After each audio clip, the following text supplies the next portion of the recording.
So, thank you. Brent. Thank you, Bonnie. It's a privilege to be here and bring you greetings from St. Mary's and St. Mary's Ecumenical Institute. I'm glad to be in the room with Dr. Laytham. When people hear me introduced, they often mishear my name, Laytham, and I get called Laytham, and I always say, well, if only.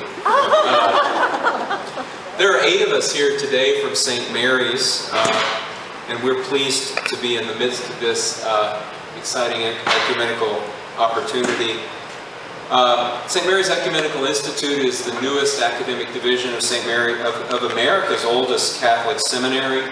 We've been offering ecumenical theological education with master's degrees in theology and ministry since 1968, that first warm flush of Vatican II. Our learning community is primarily composed of part-time students with full-time lives. And there might even be someone here who would want to continue with this kind of engagement in a more formal academic way. And if so, I'd welcome you to sign up or speak to me afterwards. We brought our paraphernalia in part to prove that Dr. Gritsch was one of our most illustrious adjunct faculty members for more than a decade, teaching a wide variety of courses, and then serving for 6 years on our board, as Bonnie said. We also wanted to invite you on March 30th to hear one who was at one time an illustrious Lutheran historian, swam the Tiber, so in good ecumenical fashion. Robert Louis Wilkin will present our annual Dunning Lecture on Thursday, March 30th at 7:30 p.m.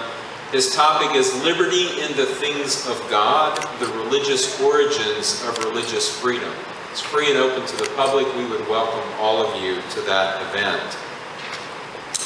Interestingly, we're also this summer doing a couple of things not unrelated to ecumenism and liturgy. We have a summer course we call Faith Written in Stone. It is a course that moves through some of the more historic Baltimore worship spaces, both Jewish synagogues and Christian churches, noting the ways that we actually allow our liturgical convictions to shape and design the way we build our space, and then our space continues to shape and even design the way we worship. It's a great summer course in the month of June.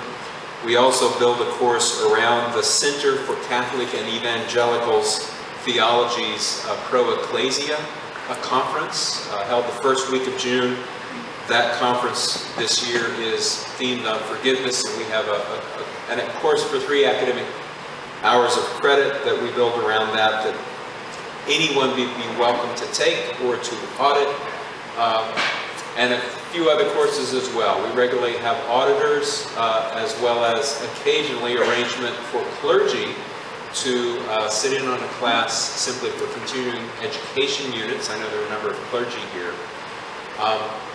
And then finally, I want to give you advance notice to come celebrate Luther's birthday with us.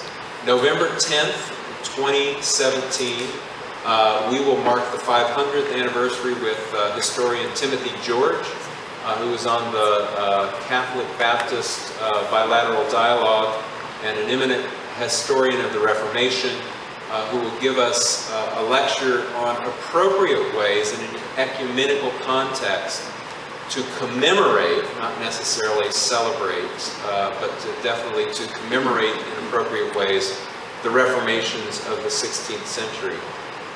I don't know about you, but I came to hear Professors Laytham and Wood, and so I'm glad to stop speaking, but hope to speak with some of you at the breaks. Yes, there's a question.